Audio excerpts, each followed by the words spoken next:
Hello guys. आज L के sir से आप समझ रहे हैं दिस दैट दीज दोज का प्रयोग। तो दिस और दैट का प्रयोग देखिए।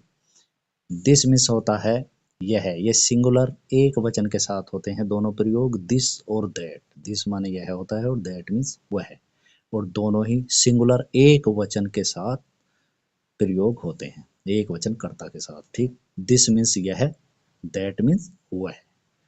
ठीक है, और दिस और दैट दोनों एक वचन करता यानी कि सिंगुलर सब्जेक्ट के साथ प्रयोग होते हैं।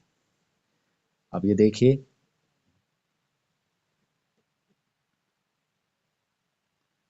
दिस मीन्स है यह है, ये डिस्टेंस के लिए आता है दिस और दैट दोनों, लेकिन अंतर क्या है? दिस मीन्स यह है तो जब एक व्यक्ति या वस्तु पास में हो तो दिस का प्रयोग करते हैं, और जब दूर हो, डिस्टेंस अधिक हो, तो दैट मीन्स वह है, दैट का प्रयोग करते हैं।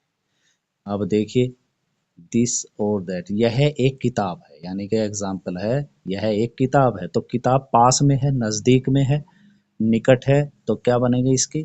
और सिंगुलर सब्जेक्ट दिस या दैट। अब बताओ इसका, दिस का प्रयोग करेंगे या दैट का प्रयोग करेंगे?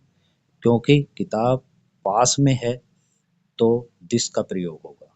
किसका प्रयोग होगा? This is a book, this is a book, यह एक किताब है, यानी कि दिस मीन्स यह भी। अब ये देखो, वह किताब, देखो किताब दूर रखी है तो वह एक किताब है, वह एक किताब है, तो वह की अंग्रेजी क्या रखेंगे? That, THAT, that is a book, that is a book, वह एक किताब है।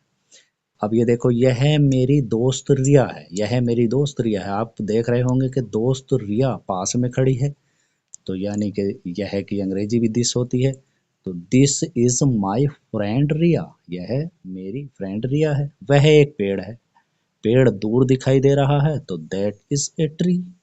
यह एक छाता है, छाता पास में है, नजदीक है, निकट है, और दिस इज एन अम्ब्रेला, यह एक छाता है, क्योंकि मेरे पास है तो मैं यह कहूंगा, यह एक छाता है।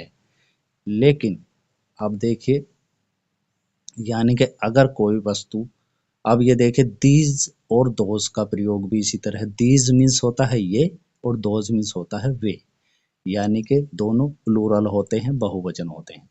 तो दीज मीन्स ये आएगा एक से अधिक वस्तुओं के लिए जो हमारे नजदीक होगी, पास होगी, और दोज का प्रयोग करेंगे दूर रखी वस्तुओं के लिए। ठीक, दोज मीन्स होता है वे या वे सब, दीज मीन्स होता है ये या ये सब।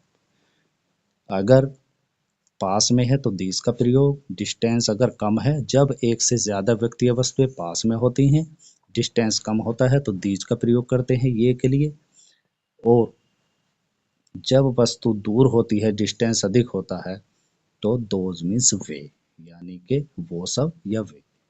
ठीक, अब इसके एग्जाम्पल देखिए, ये किताबें हैं, ये किताबें हैं, यानी कि हम टच कर सकते हैं, या तो ये मान लो ये हमारे बिल्कुल नजदीक हैं, पास हैं, तो ये की अंग्रेजी these, THESE, these are books, these के साथ आ रहा है बुक्स।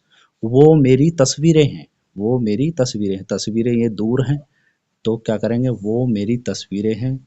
इसका कैसे बनाएंगे? सेंटेंस मेकिंग कैसे करेंगे? वो मेरी तस्वीरें हैं या वे मेरी तस्वीरें हैं, दोज आर माई पिक्चर्स। फिर ये मेरे दोस्त हैं, क्योंकि दोस्त पास में हैं, तो क्या होगा? These are my friends, these are my friends, क्योंकि दोस्त अधिक हैं, फ्रेंड्स हुआ, ऐसा लगेगा इसमें, friends, these are my friends. जब कोई एक व्यक्ति या वस्तु पास है, तब दिस का प्रयोग होता है, लेकिन अगर एक व्यक्ति वस्तु दूर है तो दैट का प्रयोग करते हैं। जब एक से ज्यादा व्यक्ति या वस्तु पास में है तब दिस का, और अगर दूर है तो दोज का प्रयोग।